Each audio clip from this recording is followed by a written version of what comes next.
네, 우리가 예수님의 감정 중에 기쁨과 슬픔을 두 가지를 지금까지 생각했습니다. 기쁨을 생각할 때는 예수님께서 우리에게 충만한 기쁨을 주시기를 원하신다. 기독교는 뭐 다른 게 아니라 우리가 받는 종교인데, 받는 진리인데, 예수님께서 특별히 요한복음에 있는 대로 우리에게 충만한 기쁨, 그것은 다시 말씀드리면 예수님이 소유했던 기쁨을 우리에게도 그대로 주기를 이제 원하시는 게 우리 기독교의 핵심이라고 할 수 있습니다. 그런데 이제 기독교는 그러면 이제 기쁨만 있는 진리냐, 그렇지 않냐고 지난 주일에 생각한 대로 이제 주님께서 우리에게 기쁨도 충만히 주시길 원하지만 슬픔도 많이 주시길 원하십니다. 우리가 이제 기쁨은 좋은 것이고 슬픔은 나쁜 것이다, 부정적인 것이다 이렇게 생각하는 건 옳지 않고, 그건 심리학적으로도 사람의 감정은 다 소중하고 그것을 균형 있게 감정 생활을 한다는 것이 이제 복된 인간의 모습인데, 우리가 기독교는 기쁨의 종교이다 하나로 얘기하는 건 맞지 않고, 기독교는 또 슬픔을 많이 느끼는 종교입니다. 예수님께서 근본 외적으로는 늘 이제 마음에서 우러나오는 기쁨을 갖고 있었지만 그 마음 속에는 또 세상과 죄에 대한 아픔과 슬픔을 또 같이 간직하고 있으셨거든요. 그래서 이제 예수님이 지난주에 생각했던 이제 슬픔의 세 가지 모습은 특별히 나사로의 죽음 앞에서 연약한 인생에 대한 슬픔, 죄에 대한 슬픔, 죽음의 존재에 대한 안타까운 슬픔, 그리고 또 사랑하는 자에 대한 슬픔으로 그런 마음으로 우셨죠.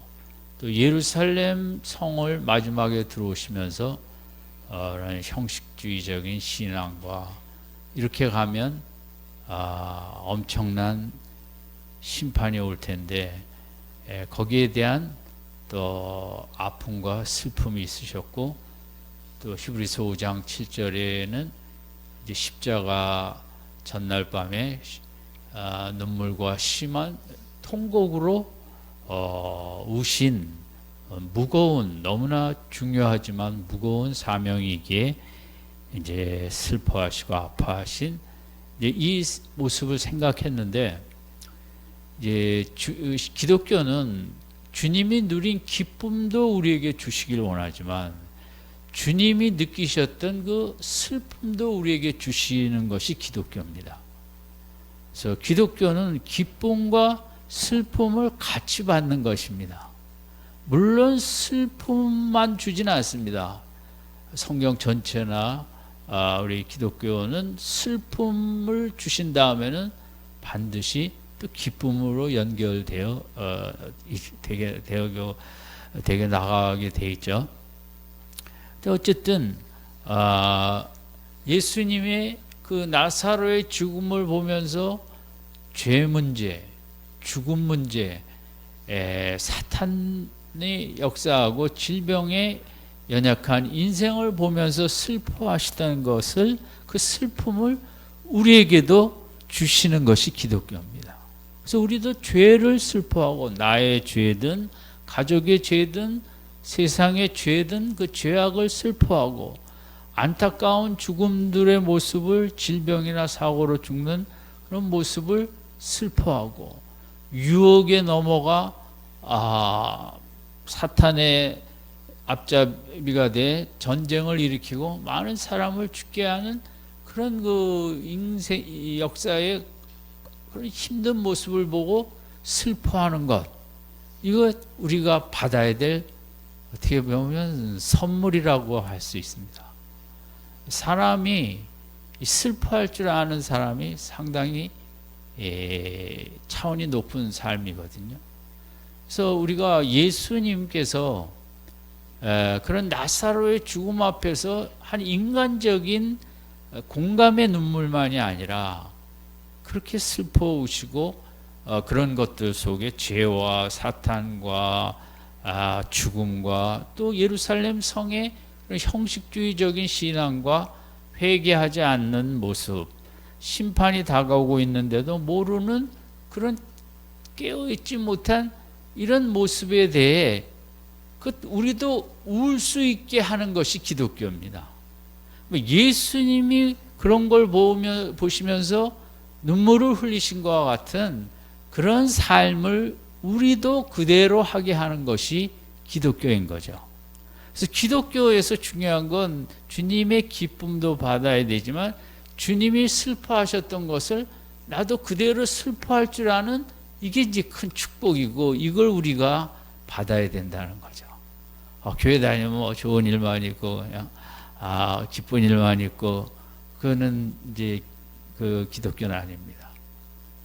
여러분 그 슬퍼하고 눈물을 흘린다는 것, 특별히 나를 바라볼 때 내가 물론 귀한 자죠 하나님 앞에. 그러나 얼마나 하나님 앞에 우리가 부족하고 송구스럽고 미안한 참 말씀 앞에 서면 고개를 들지 못할 우리들의 부끄러움이죠.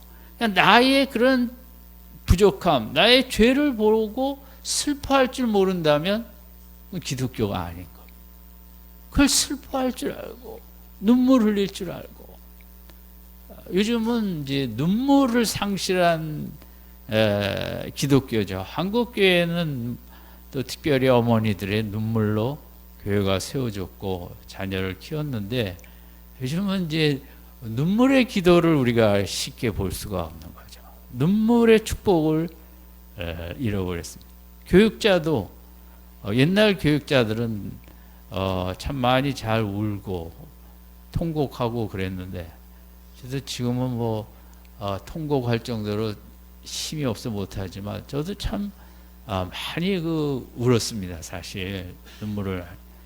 근데 요즘 여러분 목회자들 기도할 때 통곡하며 기도하는 소리를 듣기가 힘들고 또 교회에서도 중직자들도 통곡하며 기도하는 그런 모습을 보기가 어려워진 거죠. 근데 진짜 축복을 다 빼앗긴 거예요. 어떻게 보면. 왜냐면 예수님이 그 겟세마네에서 통곡했던 그걸 우리 그 선물을 우리가 받아야 되거든요.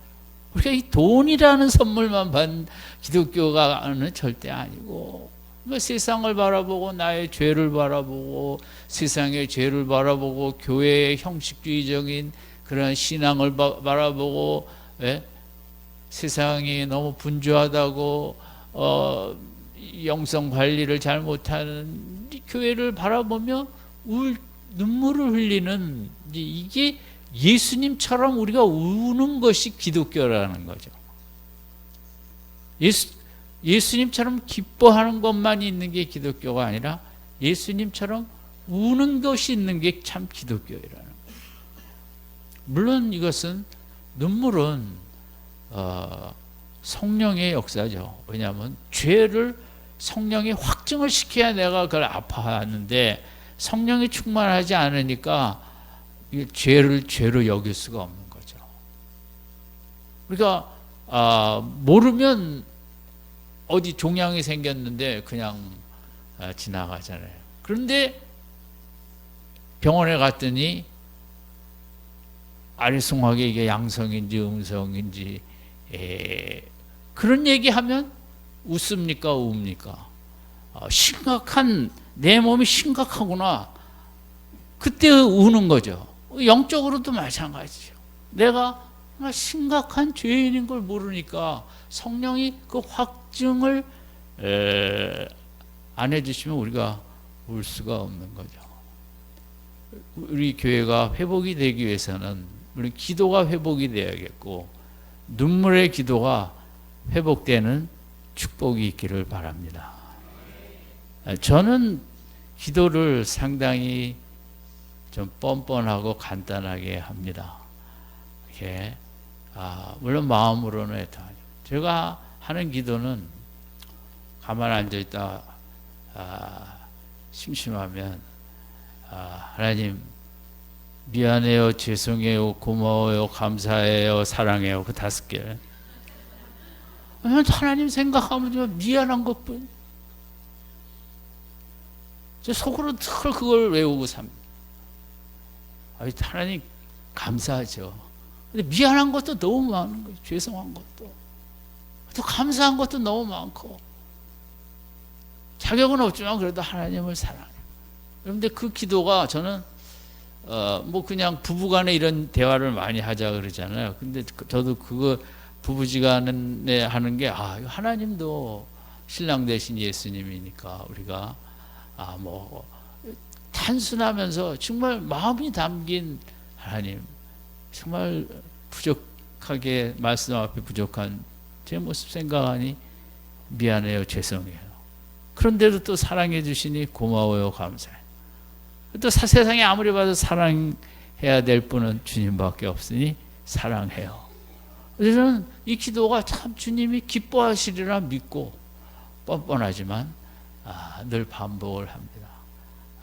여러분도 하루를 지내다 심심하시면 이 기도 하세요. 주님. 이제 주님하고 끊임없이 대화하는 게 중요합니다. 주님 앞에 항상 미안한 마음 아니에요, 우리가. 그죠? 항상 미안한 마음, 미안하다고 하는데, 주님이 미안하다고 하는데, 인간끼리도 봐주는데, 미안하대. 차 끼어들어갖고 손 들면 인간도 봐주는데, 주님이 미안해요, 죄송해요 하는데, 안 돼. 이러지는 않을 거 아닙니까? 여러분, 신앙생활을 간단하면서 마음이 담긴 그런 기도 생활은 복잡하지 않아요. 한번 따라합시다. 미안해요, 죄송해요. 고마워요, 감사해요. 사랑해요. 쉬지 말고 하세요. 저는 더 이상 기도할 게 없어요. 제가 송구스러운 거 듣고 고맙고 사랑하고 그거 외에 제가 뭐 무슨 말. 어쨌든 이제 우리가 이제 주님의 분노도 생각하고 뭐 감정을 많이 생각할 건데 이 기쁨과 슬픔만 했죠. 그러니까 기쁨은 좋은 것이고 슬픔은 나쁜 것이다. 아멘. 이렇게 걸려들면 안 되는 거죠. 그러면 이제 가을에 수능 시험에 떨어지는 거죠. 정신을 바짝 차리고 그럴 때마다 또 어떻게 기도해요? 주님 미안해요, 죄송해요. 제가 멍하니 앉아 있다고 그냥 목사님이 아멘 하니까 아멘을 유도신문에 넘어왔습니다. 기쁨도 귀하고 무엇도 귀하다? 슬픔도 둘 다 있어야 인간인 거예요. 신앙생활에 슬픔이 없는 건 가짜예요. 자기 죄를 슬퍼하지 않는다는 건데 그 진짜일까요, 가짜일까요? 그건 가짜죠. 우리가 얼마나 부족한데 나에 대해서 슬퍼하지 않는다. 그건 제정신이 아니죠. 그렇게 슬퍼할 때 하나님이 뭘 주세요? 위로하시고 괜찮아. 너는 나의 귀한 사랑의 자녀야. 그러면서 우리를 기쁘게 해주시는 거거든요. 그러니까 성경적인 기쁨과 슬픔의 관계는 내가 나를 이렇게 미안하고 죄송스럽고 슬퍼할 때 주님 괜찮아. 그러면서 안아주면서 우리에게 기쁨을 주시는 슬픔과 기쁨은 하나의 패키지라는 거죠. 기독교에서. 근데 순서가 되게 뭐가 먼저 온다? 슬픔이 먼저 옵니다. 요셉에게 기쁨이 먼저 왔습니까? 13년여간에 뭐가 먼저 왔습니까? 슬픔이 왔죠. 그러나 그걸 다음에 그는 뭐 오래 살지는 않았지만 한 20세까지인가 그런 기쁨의 시간이 있었죠. 그 선조들보다 짧게 살았지만. 그러니까 기독교는 기쁨과 슬픔이 같이 있어야 되는 거다. 내가 슬퍼할 게 없어요. 자녀를 봐도 공부만 못하는 것만 슬퍼하면 안 돼요. 자녀의 이 마지막 시대에 살 길은 믿음뿐인데, 아직 공부나 학교는 좀 그까짓 거 저기 나와도 하나님이 쓰시겠다는데 뭐 누가 뭐라 했어요. 그래서 자녀의 그 믿음의 부족을 슬퍼하고, 남편의 돈 못 버는 거가 아니라 남편의 믿음 없음을 슬퍼하고, 교회에 다른 걸 보지 말고 이 교회가 정말 믿음이 있는 교회고 기도가 있는 교회인가, 그렇지 않으면 그걸 어떻게 해야 되겠어요? 슬퍼해야죠. 교회의 모습을 보며 슬퍼할 줄 알아야죠. 이래도 그만 저래도 그만, 그러면 안 되겠죠. 예. 그래서 이제 충분히 주님께서 우리가 기쁨을 충만하게 하시겠다고 하신 것처럼 우리의 슬픔도 충만하게 하시길 원하세요. 아멘하기 힘드시지만 주님은 주셨다 하면 큰 거 주시거든요. 기쁨도 큰 거 주시고 슬픔도 큰 거 주세요. 우리가 교회 다니면서 그냥 조금만 슬픈 일 있으면 어떻게 해요? 주님 이러시면 안 되죠. 이러면 안 되고, 슬픈 일이 오면 이렇게 슬픈 것과 비교할 수 없는 뭘 주시려고? 기쁨을 주시려고 슬픔을 주시는구나. 이 슬픔을 우리가 어떻게 이해하고 받아들이는가? 슬픔은 무조건 빨리 끝내. 이제 기독교를 떠나서 세상 사람들도 슬픔을 좋아하지 않아요. 슬퍼할 줄 알아야 되거든요. 근데 슬픈 게 싫으니까 술을 마시는 거예요. 슬픔을 빨리 없애버리려고. 그렇죠? 마약을 피는 것, 기분이 씁쓸하고, 인간이 좀 쓸쓸해야 되거든요. 쓸쓸하고 아프고 또 뭐예요? 그게 눈물이 날 정도로 그런 아픔이 있는 시간을 가져야 자기를 돌아보고 성찰하고 내가 어디로 가야 될지. 사람이 기쁠 때 자기를 깊이 들여다보지 않아요. 슬플 때 자기를 깊이 들여다보거든요. 그래서 이 슬픔의 시간을 심리학자들은 이 슬픔의 유익에 대해서 얼마나 많이 얘기하는지 몰라요. 오히려 기쁨의 유익보다 슬픔의 유익을 더 많이 얘기를 해요. 왜냐하면 그만큼 슬픔이 우리를 차분하게 하고 우리 내면을 되돌아보고 우리 마음을 좀 넓게 하기도 하고, 내면이 성장하는 것도 기쁠 땐 성장이 안 돼요. 그냥 기뻐하다 끝나. 내가 슬플 때 성장도 하고. 그래서 슬픔의 가치에 대해서 아주 상당히 많이 이제 심리학적으로도 중요하게 여기죠. 그래서 주님께서도 우리에게 슬픔을 요만큼 주시길 원하신다. 충만하게 주시길 원하신다. 오늘 금요일에 오지 말걸. 괜히 안 들으면 더 좋았을 걸. 알고 보니 주님은 우리에게 충만한 슬픔을 주시길 원하신다는데, 지금 집에 가시려면 싶으면 가세요. 아니, 이건 너무 중요한 거예요. 그래서 그 슬프기 위해서 어떻게 보면 묵상하는 거죠. 성경도 있고, 내가 이렇게 부족하구나. 그런데도 주님은 또 이렇게 나를 다 용서하시고 사랑하시는구나. 슬프다 보면 큰 기쁨과 위로가 와요. 그 순서가 그렇게 돼야 되거든요. 주님 빨리 이 어려움을 끝내주시고 기쁨을 채워주세요. 그게 기도가 아니라 슬픈 일이 오면 주님 충분히 슬프게 해주세요. 슬픔을 우리가 반가운 친구로 여기고, 이 하나님이 큰 기쁨을 주실래나 보다.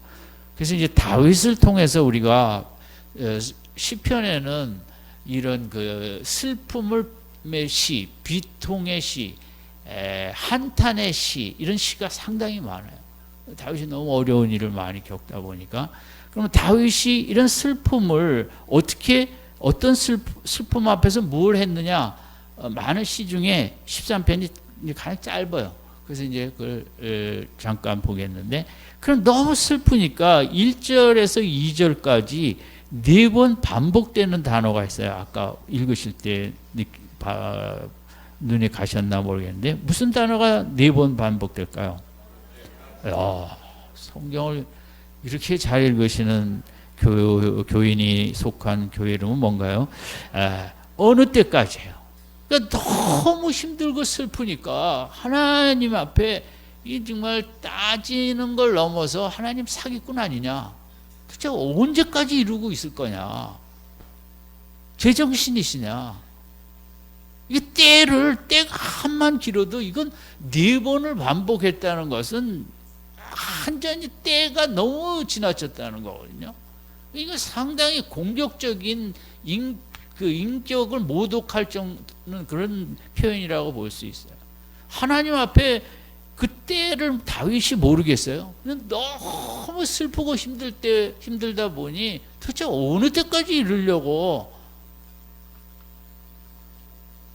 대드는 어떻게 보면 슬프니까 지금 슬픈데 뭐 이성적이겠어요? 감정적이죠. 그러니까 그 4번 반복했다는 것은 그렇게 얘기했구나가 아니라 다윗으로 볼 때는 정말 더 이상은 못 기다리고 아무리 세상에 하나님이시라도 이건 말이 안 된다는 그런 강력한 슬플 때 그 슬픔을 지금 누구한테 대들고 있습니까? 이게 필요한 거예요. 우리가 슬플 때 도가 지나치고 힘들고 길어질 때 뭐 옆에 사람 붙잡고 뭐 그 해야 그 인간이기 때문에 막 우리에게 슬픔을 이렇게 오래 연장시키시는 분은 하나님이시니까요. 이렇게 됐든 저렇게 됐든 궁극 원인은 하나님이시니까 다윗이 그래서 중요한 건 우리가 슬플 때 남편하고 싸워야 된다. 자식하고 싸운다. 네가 어느 때까지 이렇게 점수를 이렇게 갖고 올까? 그러면 안 되고 자녀하고 싸우면 안 되고 하나님 어느 때까지 제가 나를 도대체 괴롭히게 작정하셨습니까? 이렇게. 그 다음에 2번째는 또 어떤 표현이 1절에 보면 참 다윗의 마음이 너무 슬펐구나를 알 수 있을까요? 1절에 영영이 잊으신. 여기서 무슨 형용사가 형용사가 아니 영영이 어떻게 했다고요? 잊으셨다. 여러분 이것도 말이 안 되는 하나님 앞에 이런 불경은 있을 수 없죠. 하나님이 잊으시는 분입니까? 근데 하나님이 나를 완전 잊어버렸다는 거죠. 그런데 그것도 한 달이 아니고 영원히 잊으셨다는 거예요. 왜냐하면 다윗이 못할 말 다 하고 있는 거죠. 너무 슬프니까. 하나님은 뭐 우리 멀리서 일어나심도 보시고 우리의 생각도 아시고 그러신 분인데 이렇게 나를 철저히 망각하고 나를 없는 것처럼 투명인간처럼 나를 잊어버리고 뭐 적당히 잊어버린 게 아니라 영원히 잊어버린 것처럼 나한테 이럴 수가 있냐. 다윗이 너무 슬프니까 이렇게 하나님이 들으시기에도 이게 다윗인가 할 정도로 힘든 마음을 그리고 또 하나는 2절에 번역이 쉽지는 않은데 사람이 힘들면 조금 문제가 생기면 어떻게 한번 물어봅시다. 저도 뭐 다 똑같죠. 문제가 생기면 먼저 기도한다. 아니면 내가 먼저 대책을 생각한다. 1번, 2번. 그래, 나 잘 못 들었어요. 근데 이제 아무래도 2번부터 하죠. 우리가 다 똑똑하니까. 이렇게 어떻게 하면 좋을까. 근데 그게 잘 안 되면 이제 기도를 하죠. 그런데 이게 다윗의 경우는 이제 너무 오랜 동안 이게 이렇게 되니까 다윗도 인간으로서 이게 나의 영혼에 경영하고 종일 마음에 근심한다. 이 근심하고 경영한다는 말은 너무 내가 어떻게 해보려고 생각이 많아진다는 거죠. 궁리를 하게 되고. 그러면 내가 어떤 문제를 해결하려고 궁리하고 생각할수록 나는 기쁘다가 피곤하다. 피곤하다. 왜냐하면 내 생각대로 될 수도 있지만 안 될 수도 있고 생각은 뭐 여러 가지를 해보지만 결국은 안 될 거 없고 그러니까 다윗이 이 하나님 앞에 토로하는 것 중에 너무 피곤하다는 거죠. 마음이. 하나님은 안 도와주시고 내가 이것을 뭐 이렇게 헤쳐나가야 될 상황으로 보고 뭐 이렇게 대책도 세워보고 저렇게 대책도 하루 종일 세워도 다 뭐 헛것인데 하나님은 안 보이고 나는 그 계획을 안 세울 수는 없고 내 계획 세우면서 여러분 자녀 문제든 무슨 문제든 한 10분만 생각해 보세요. 얼마나 힘든가. 아이고 모르겠다. 하나님이 아시지. 그 사람이 그래야 속편하고 살지. 내가 자녀를 이걸 어떻게 해서 어디를 보내갖고 다음 달에 몇 점을 올려갖고 뭐하고 그런 생각 10분만 해보세요. 도인이 아닌 이상 골이 터지는 거죠. 다윗이 할 게 하나님이 안 보이니까 그냥 하루 종일 생각하다 보니 골이 터진다는 얘기. 너무 힘들다는 거죠. 이것은 너무 마음에 와닿는 거죠. 우리도 힘들 때 얼마나 이 생각 저 생각 많이 하고 또 하면서 골 터지고 힘들고. 그런데 또 하나는 이제 2절 마지막에 내 원수가 나를 쳐서 자긍하기를 어느 때까지 할까. 내 원수가 나를 지금 완전 박살을 냈다는 거죠. 도대체 이 모욕, 굴욕 여기에 대해서 어느 때까지 이걸 내깔려 두실 건지 이제 너무 힘들다는 거죠.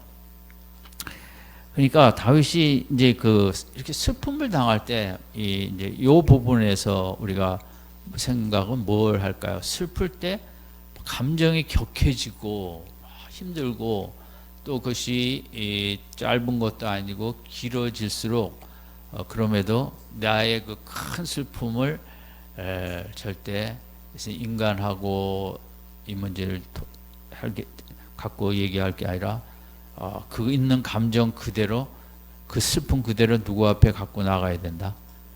하나님 앞에 우리의 슬픔 있는 대로 다 갖고 나가세요. 할 말 못할 말 다 해도 괜찮아요. 하나님께서 우리의 중심을 아시기 때문에 얼마나 힘들면 저런 말을까지 할까.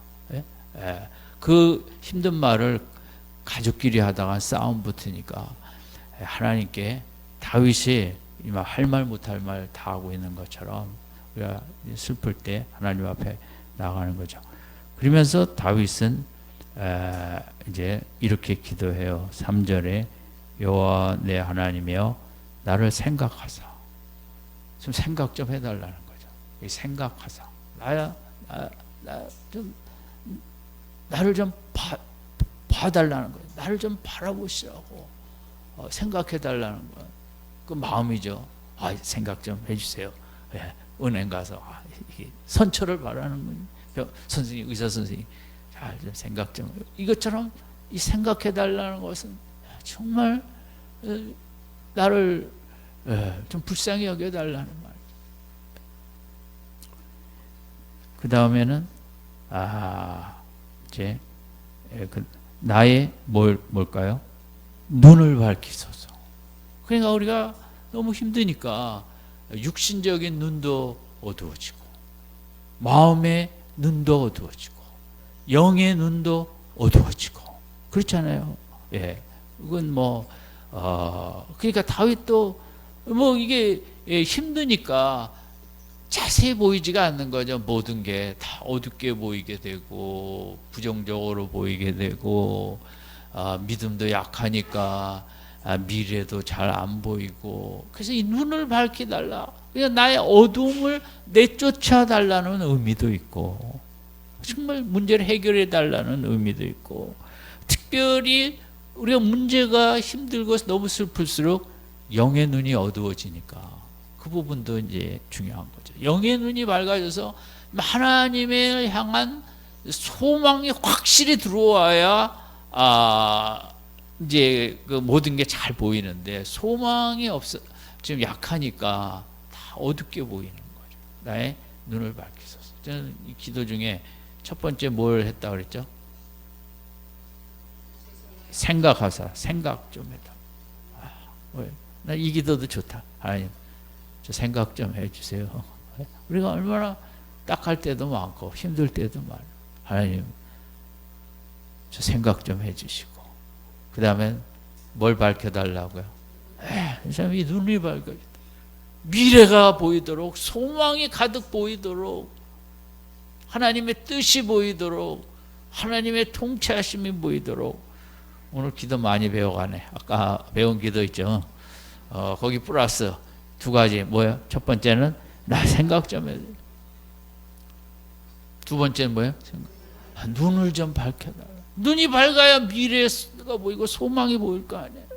눈이 어두우니까 안 보이는 거예요, 미래가. 그런데 이제 이렇게 4절은 뭐 원수 얘기니까 그건 이제 앞에 나왔던 거로 하고, 근데 반전은 이제 5절 6절이에요. 우리 5절 6절 같이 읽을까요? 시작.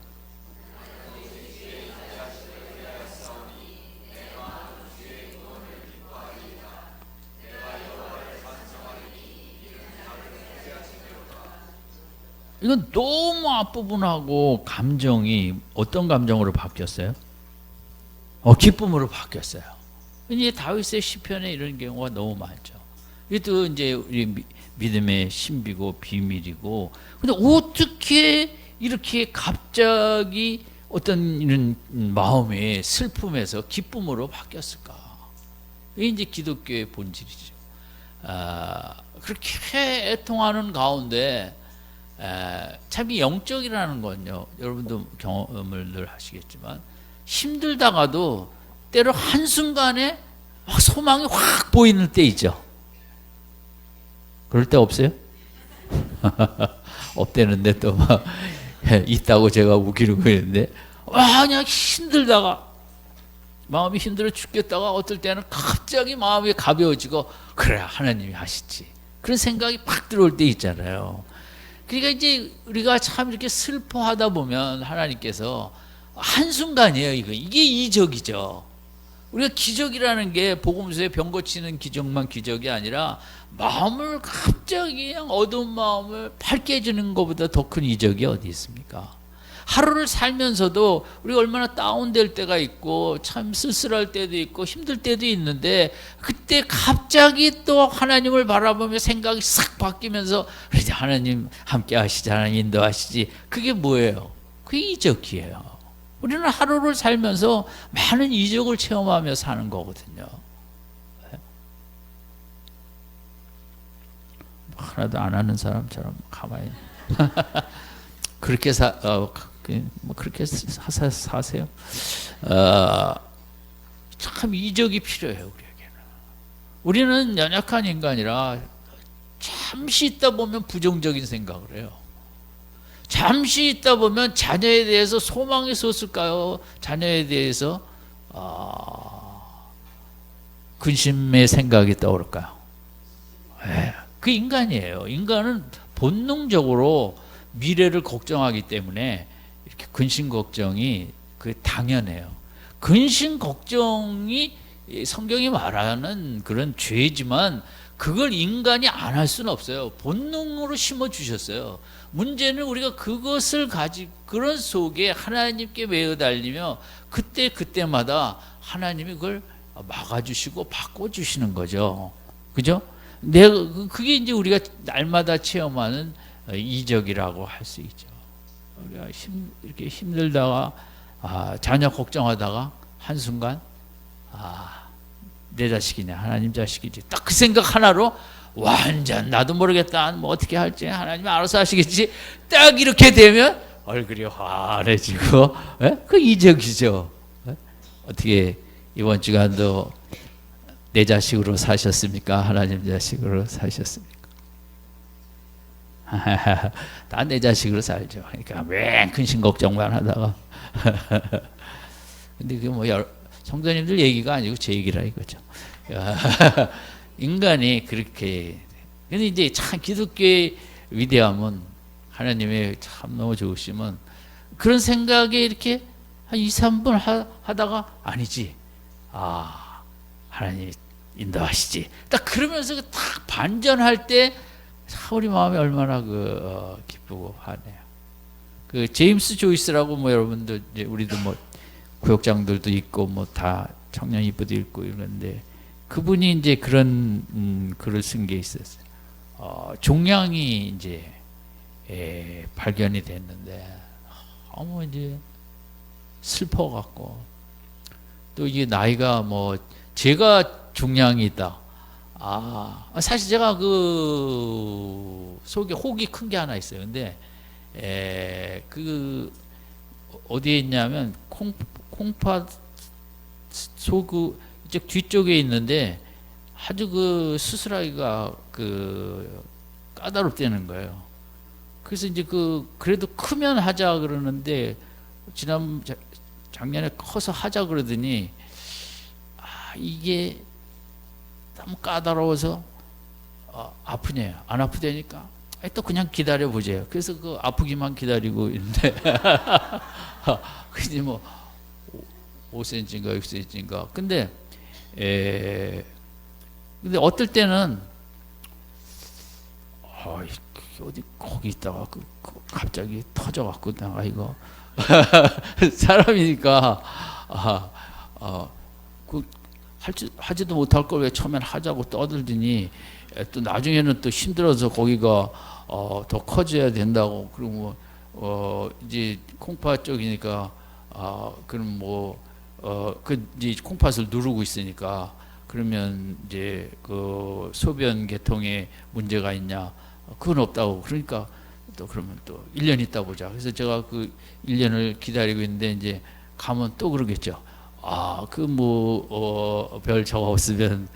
근데 이제 의사 선생님이야 간단할 수 있지만 본인들은 아버지가 뭐 종양이 있다, 뭐가 있다 그러면 그 발표가 나기까지 얼마나 우리가 정말 마음이 힘듭니까?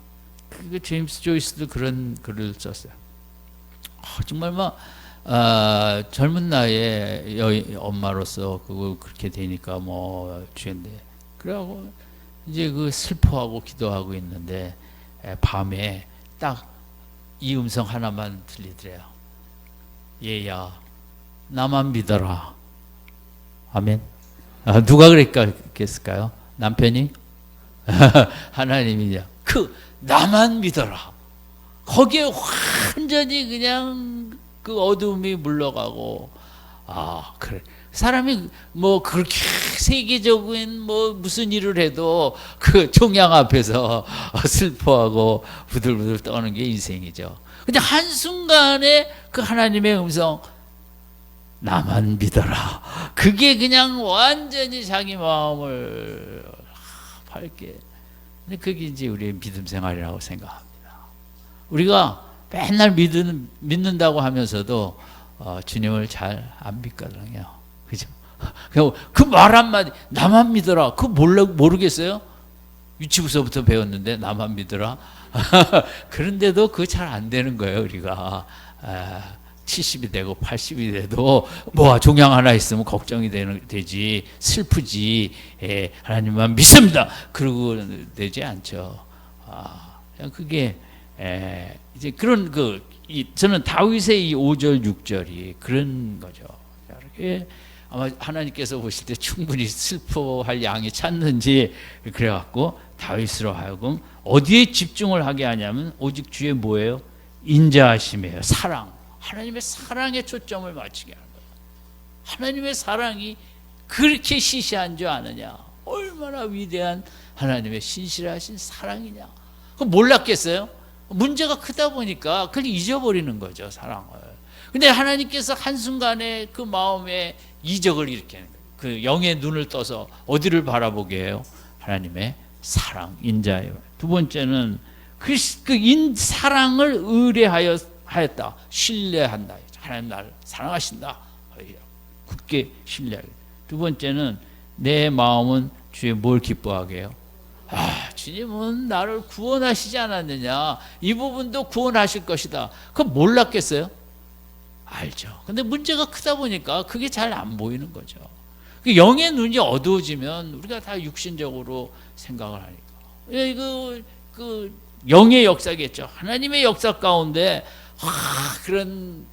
내가 누구냐? 내가 하나님의 구원을 받은 자녀고 거기에 대해서 막 기쁨이 솟아나는 그런 이제 체험을 하게 된 거죠.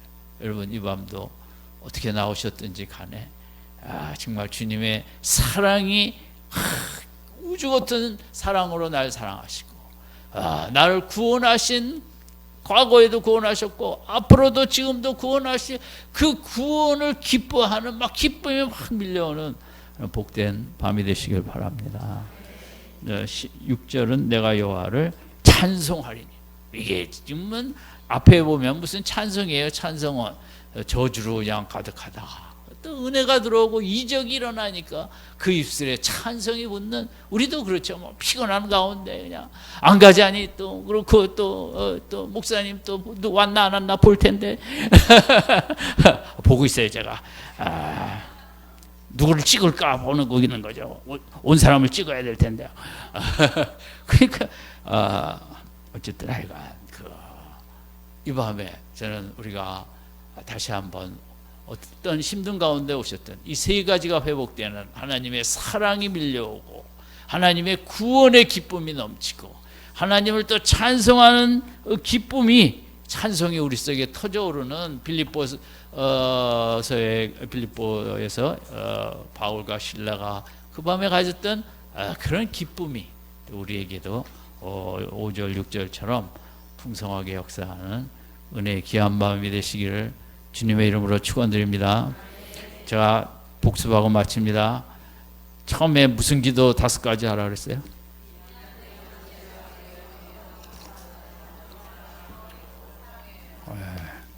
못 외우신 분들은 회개하시고 하나님 제 머리가 왜 이렇게 나빠졌나 이 밤에 제 머리를 똑똑하게 바꿔 주옵소서.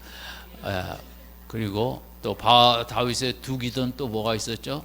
나를 생각하시고 또 나의 눈을 뜨소서. 그럴 때 하나님의 이적이 나타났죠. 기적이 왔어요. 마음의 기적이 있었어요. 그래서 세 가지가 뭐가 밀려왔어요? 사랑과 구원과 이렇게 답하는 거 보면 정말 믿음이들이 너무 좋으시고 삶 속에서도 좋으시기 바랍니다. 기도하겠습니다.